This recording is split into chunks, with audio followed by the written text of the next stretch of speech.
A big hello and a warm welcome to all of you amazing and beautiful people out there. Welcome to my channel, the Twin Flame Union. In this particular session, I'm going to be speaking about how someone can turn rejection around and use the pain and rejection that's given and turn it into something beautiful. Okay, and how things usually happen in the twin flame journey is that one of the person gets fairly attached to the other one, and actually both are attached in some way or the other, but there is a programming and there is a rigid belief. One person thinks that love means you have to please other people, you have to do a lot of things to get love. It's not easy to get love is a lot of effort, things like that. Or they have a specific person in their mind, specific type of looks, specific type of features, characteristics. Most importantly, we all get attracted to confidence a lot, especially people who are in this journey. In this beautiful channeling, I can see that the one person who got rejected, who is that person? First, I will not speak about who is the person who goes through rejection first. That you will guess this time. So there are two people over here. One person has the energy where they were neglected in their childhood, where they did not know what really love is. They were always putting other people first. Okay. And this is a pure-hearted person. This is a loving person. This is a kind person. And this person is truly gifted, and its person has a beautiful soul. And they don't know about it. They don't know. Despite having all these beautiful qualities in them, they still feel that, they are not lovable enough. They are not worthy enough. And if they have demands, even if these are basic demands, even if these are basic, simple demands, which anybody would have, any human being would have, if you want to plan a family with someone, if you want to plan a life ahead with someone, then there are some basic questions and basic things that will always be needed. So if they ask for those things, still they were questioned. Still they were told that, hey, what you asking for? What we giving you is not enough for you? The breadcrumbs that we throw at you, don't you think that's more than enough for you? It's raining in the background right now, and it's beautiful sound. I don't know if you can hear it or not. But anyway, so guys, how did this whole thing happen? How did the rejection become something that they are all regretting? So now I'll come to the point. So basically, I do see the feminine energy. Now, the reason why I don't want to specify, because it could be any gender. It could be man or a woman, but he had the chaser energy, he or she, and this person was the neglected one. In the childhood, they have this strong, rigid programming which makes them believe that they need to make a lot of effort to get true love. Or if they find love, if the other person is loving them, then something has to not work out, because it has been their life. Every time they wanted something, they were not in the top priority. Every time they asked for something, they were told, no, you can get it later. Or even though they figured out a way to get their own things, like they became very independent at a young age, but still they had this feeling, they had this scar, and it was only connected with love. So it was not connected with career or anything. But that career also gets impacted by our moods and emotions. If we are in low energies, if we are sad, then we don't feel like working, or we don't feel that anything is important enough, or there is any point. So all of this had to be turned around. And what really happened step by step, that first of all these people, specifically one person, but all the others around him or her, they sort of brainwashed the person. They sort of told this person that this is not a good life partner for you, this is not a good choice for you. And you know what, this person doesn't even have so much money. It could be anything. It could be money, it could be something to do with the looks, it could be the skin color, it could be social status, it could be age factor. But they used something repeatedly to brainwash the one they wanted. And then this rejection happened, which was very painful, which was very sad. And this person now, the one who got rejected, used this pain to create a better life.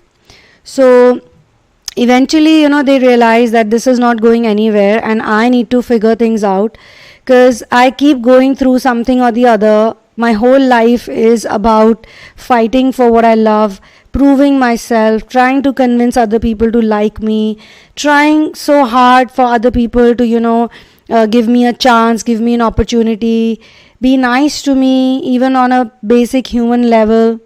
So what is supposed to be done now is that I need to change myself, I need to change my energy. So my friends, one thing that we need to realize is that when we attract rejection from anyone, it's because we are being a match to that energy. And we always become a match to the energy of rejection when we focus a lot on what we don't want. We focus a lot on those things where we are not being presented as a good person, as a important person, as a person who's on priority. So you don't have to focus on those things, okay? And if there are people who remind you of that you're not important enough, they don't return to your calls or messages, or even if all that is going fine, you're in a family gathering, you're not that important, or they keep pointing out your flaws a lot, or suddenly they change, like one day they are good, one day they are nice, everything looks nice, and suddenly there is a big heavy mood. And I feel that I feel this type of energy around them, where they feel very superior and they want to be served by other people. I feel a lot of manipulation around these people. They are very big manipulators, good in manipulating. They are also sort of energy harvesters, so they look for people, simple people, nice people. They see, okay, this person is such a happy person, such a pure-hearted person. Things are going so well. So obviously, when they pursue the twin flame, it could be feminine, it could be masculine. That time things are going good for the feminine. So they see like, wow, this girl or this guy has such a fancy life, such a good life. I must get them. They find it very interesting. But when they know you, when they get to know you completely in and out, and they can see that you're so dependent on them emotionally, you love them so much, you can't do without them, you can't live without them literally. When you reach that stage, that's the time, they can use you or control you like a puppet, So, no one wants to be, casted out. Like you have a certain dream, you have a certain desire, you love someone, you've been in a relationship also. Now this is for different people. You can see this as a different energy that's being given to you.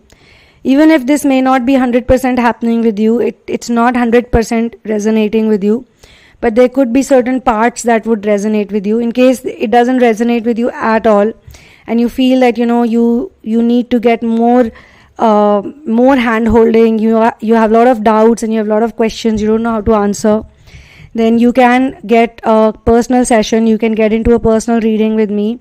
You can check out the description box. It has all the details about how to get a personal session. And if you want to get into therapy, do a long term, more intense work, more intense inner work for yourself and change your life, then you can look at the description box. And once you're sure, then you can write to me at thesunamoon@gmail.com. Kindly do not share your twin flame journey in advance with me, because we follow a step-by-step process, a protocol under which, we have assignments and we have questionnaires. So that makes our work easier, in the sense we have to find out that what exactly are the wounds you have that is attracting this type of rejection and this type of discard. Obviously, it feels very bad when you have given so much to a person, and not only to that person, but to his people, his family members, his mother, father, brother, sister, whosoever. And most importantly, pain also that they've gone through, or they have projected it out to you. Sometimes we have so much pain within us. Inside of us, we have so much pain that when we look at other people who may not even have that much pain, we start to project it and we start to think that, I need to help this person and I need to be the savior for this person, and they use it. They misuse it, okay?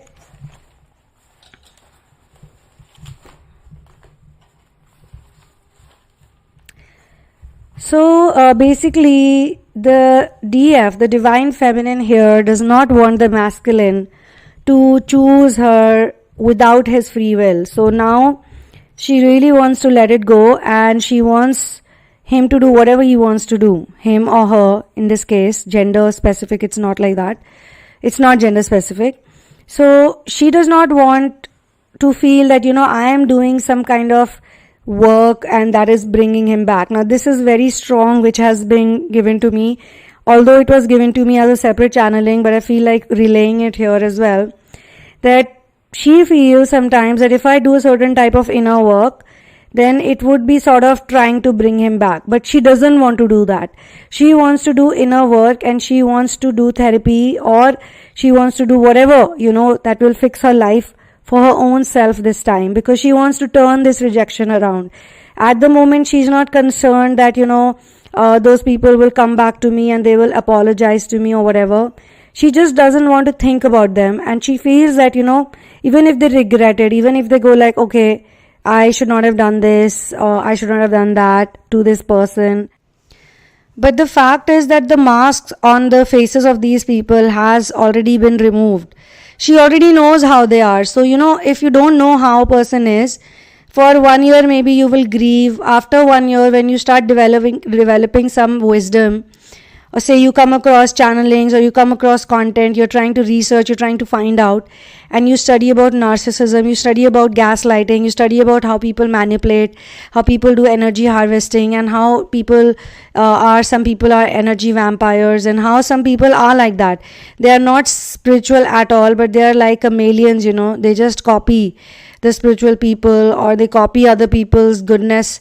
And then, when they know that this person is totally wrapped around their pinky finger, that's the time they don't want this person, they want someone else.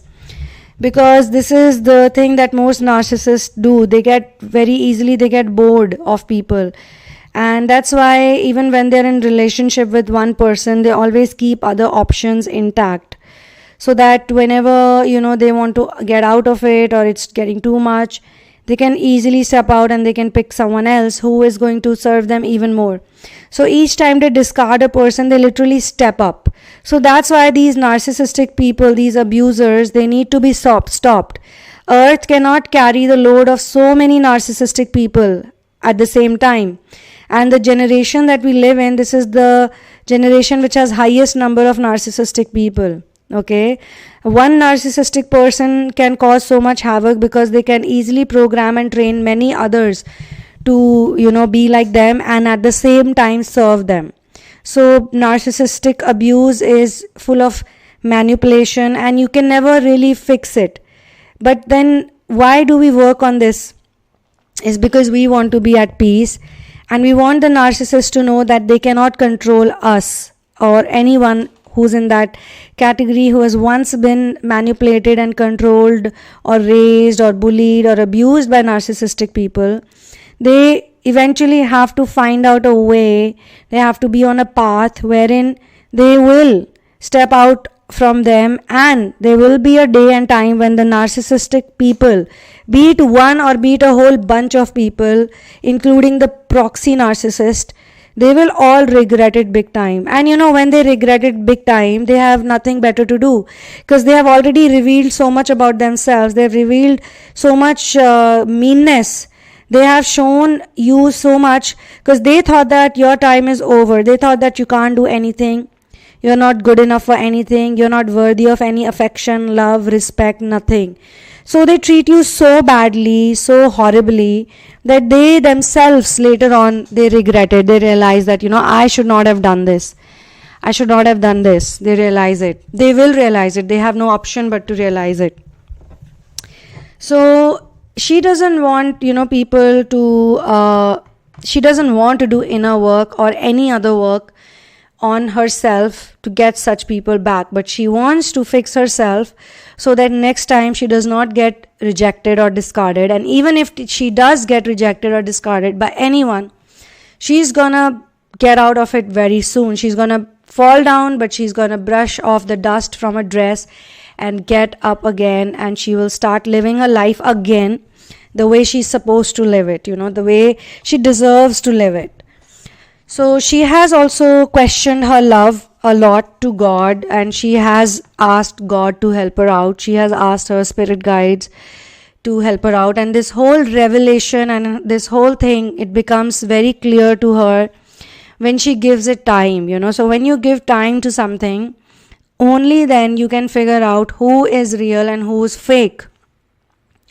Who is the brainwashed person here? So according to this person, she or he feels that their divine counterpart, the person they fell in love with, that person got brainwashed. That person is not a bad person.